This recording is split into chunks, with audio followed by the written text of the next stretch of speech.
Well, good afternoon. My name is Brian Bruggeman, and I'm the middle school band director for the School District of Monroe. I'm finishing my 11th year of teaching in Monroe, but I've been teaching now, this will be 24 years. My wife and I reside in the school district, and our two children attend the public schools here. Additionally, I serve on the school's grading and assessment team, as well as conduct the city band.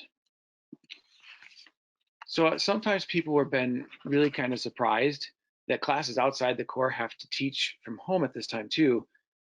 And then as we're looking at that as that type of teacher, we are saying, yeah, but sometimes you have to put that square peg in that round hole too.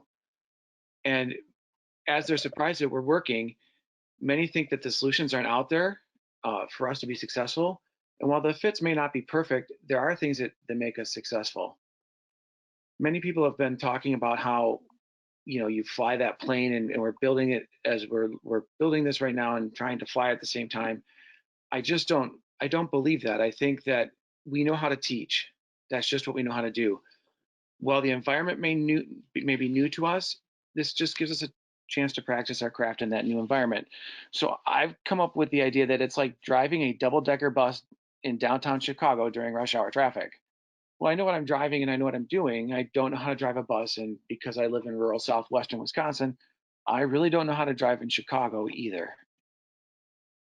So the agenda for today, I want to give you a little bit of background on the decisions that my school district made as in terms of closing went. And then I want to talk about how I use Schoology's tools in the band room. And then talking about assembling resources and how many options there are and what we do with those. And then what learning opportunities do we have at this time? And then finally, we want to talk about acquiring a professional learning network, because really, if nothing else has come from this, if you don't have those connections right now, it's really going to be more challenging for you to be as successful as you possibly could be. So the School District of Monroe had our last face-to-face day on March 16th. That's when our doors were open for the last time, and we closed our doors, and the students went home, and then they haven't been back. So beginning on March 17th, we were asked to provide educational opportunities, and from March 17th to April 3rd, many teachers in the district were reviewing course content in an online setting, providing extra practice for the students. However, when the governor of our state issued his safer at home orders, then we as staff had to transition into an at home learning. We also had spring break in there, April 6th, so that week. And that gave us as teachers time to prepare, although we were encouraged also to take a break from our technology and unplug and kind of relax a little bit, because I think district admin knew that we were going to be in for a ride beginning on April 13th when we began our at home learning. And one of the struggles I had as an educator was from March 17th through April 3rd, I was just providing educational opportunities. I don't feel like I was teaching. And a lot of the people in my professional learning network were scrambling, trying to figure out how to make ends work. And so I think there's some perspective taking here that really has been beneficial for me, because I've been able to watch what they do and yet at the same time offer some support as I could. So what I'm going to talk about are just using Schoology's tools. There are how-to articles that are attached to the slide deck, and they can also be found, because I just took them right off of Schoology's Help Center. So anything that I'm going to talk about, there's a how-to article that you can quickly find. But when we talk about using assignments in Schoology, one of the best tools that there is the Insert Content tool. And I circled it in red there. From that tool, you can grab Google apps, or you can do OneDrive if you're a Microsoft school. You can attach video using YouTube or Vimeo. You can also insert Quizlet links. You can put embed codes in there, whatever it is that you want to do. And it's all right there in that Create Assignment tool. Again, there's related Help Center articles that you can find attached to the slide deck after the presentation's over. A couple other tools I use quite frequently as a music teacher in Schoology. The big one has been the HTML audio video tool. Last summer at Next, when they told us that the Flash was going to go away, I think I cheered loud. I know I cheered loud. But it's been a real good thing for us, because as a music teacher, I can get the audio video recording in, and it's seamless integration because it's already there in the platform. So Schoology already has it for me. All I have to do is, if you're in the assignment window, at the bottom of that screen there's a little microphone. You're going to click on audio video recording. It'll give you the choice, as you see on the bottom right there of the slide deck, if you want to do audio only or if you want to do audio video. You click it, you click start, it starts recording you. You click submit, it thinks a second, and then it uploads it to the assignment. The trick is that there's a second time you have to post. So if you're doing it as a submission activity, you'll post it there too.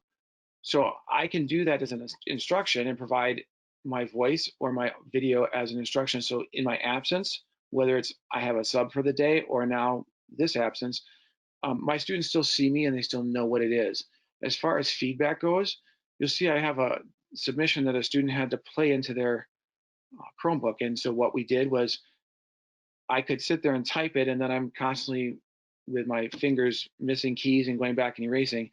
But this way, I can just click on that, click the audio only, record myself giving them feedback, and in 30 seconds, 45 seconds, they instantly have my feedback there. I hit submit recording, it uploads it. The big thing is making sure that you click on that blue post button at the bottom of the screen. Otherwise, if you go away from it, it's going to go away as well, and you'll have to re-record yourself. So that's just a big key, is to click on that post button.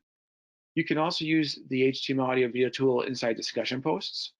So if you want to ask the kids questions, you can record yourself and then put it out there. I think on the first one of these, Christy Burke was on, and she was talking about how valuable it is to have for the students to see us. And I think that's so true, but this gives us that opportunity. When it comes to course assessments, you can do that as well. One of the things that was discussed was how are people taking attendance during this time? Because we have to have the kids there, but we want to make sure that they're in there and we got accurate information as to the attendance. So one of the ideas I came up with was using a course assessment. I created a one-click or one-question assessment, and I put myself in there recording a question. I did a Google search, like 65 questions you can ask your middle school student. And it was like, what did you eat for breakfast today? And not only would I ask the question in the video, but I would also answer it so that my students saw that I was still a real person and doing that, and I was still among them. Other tools that I use in Schoology, and I know that members of my team use as well, are Google Assignments. I think that this is one of the nicest integrations there is, because it provides a blank slate. The art teacher in my building assigns sketchbooks, and every week the students are required to turn in a sketch off their book, and she was lugging home, I would say, probably 40 to 60 books a week. And while it was a great workout for her arms, it was very tiresome, and then she'd have to lug them back in on Monday morning for them.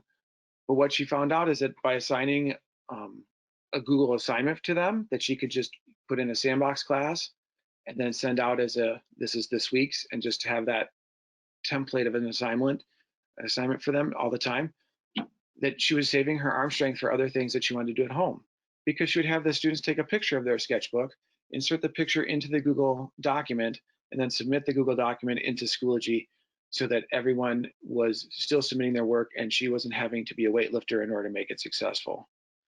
The other nice thing is that everyone gets their own copy. And before that, I was talking to Kelly earlier in the week, and I said, back in 2015 at Schoology Next, you were the first person that showed me that I could force them to make a copy, and now I don't need that tool anymore because this does it for me. So it's a very valuable tool that we have. As I mentioned, discussion posts, you can use the insert content tool here too. One of the ways I use that in my class is that I will get, especially during the educational opportunities, the Marine Band had a March Madness, but it was like Sousa marches, and they're battling each other, and I could put a video recording or an audio recording of the Marine Band playing into the discussion post, and I actually put two in because we were challenging each other, and then I put a link in so that they could actually vote on the Marine Band site. That way they were still having that educational content, but they saw good musicians doing the things they needed to do and be successful. Rubrics are the backbone of my grading and assessment. Everything is linked to standards, so having those there is truly important for my work and the work that the students do as far as receiving feedback. Then another tool I use daily is the page tool, and I think it's the unsung hero in the platform because of the versatility of that. Anything you can do virtually within the program, you can also do in a page. And that's so valuable because that's where I keep my daily agendas for my class. So they'll know what it is when they come in. They have a time limit in there of 2 minutes to get their stuff out. And I have a YouTube timer and it's set to music, and it gets going, and the kids know that they're in class and class has started, and they have 2 minutes. And once that's done, we're supposed to be playing. Then they know what the warm up is, and they understand the things I'm trying to accomplish with the warm up. When I look at the method book that I'm using, I have the learning targets for that particular page up on the board, and I can go back and refer those to them so that they know whether or not they're getting it. And we'll often break that down then to say, how are we doing, and are we getting what we need to get out of this? And then the Google Drive app is also a great tool too, because I can take my learning targets, put them into a Google slide, and then import the Google slide directly in so that they're there all the time. And it's kind of like I've created this template for my daily agenda. Most of it is always there. It's just, what am I changing for that specific day? The next thing that I got here for you is that we need to assemble some resources. And many of our organizations have provided free access to their services. And there's some questions like, what are the ones you're using? This is important because when we're looking at it, there's, like I mentioned, the Marine Band concerts, there's museums, state agencies have gotten some things out there, different organizations, as well as apps. There's a link in the slide deck for you too. There's a Padlet that I've created, and that just, when that's put out, we can share resources, because there might be some that you have that the rest of us don't. So that's another great tool there. Some of those resources that I've included in the link include the State Education Agency Directors of Arts Education. They put a list together, and in Wisconsin, one of the nice things is that I'm on a listserv, so that our Director of the Arts has sent that out to me, and then I can go and look at that and say what works for me, what doesn't work for me. Common Sense Media has done a really nice job of curating some resources too. There's a link to one of their articles on just different resources. So many museums were giving virtual tours that I thought that was valuable, especially if you're an arts educator, to have that. And then also, Common Sense Media has free online events and activities for kids that I've put in there.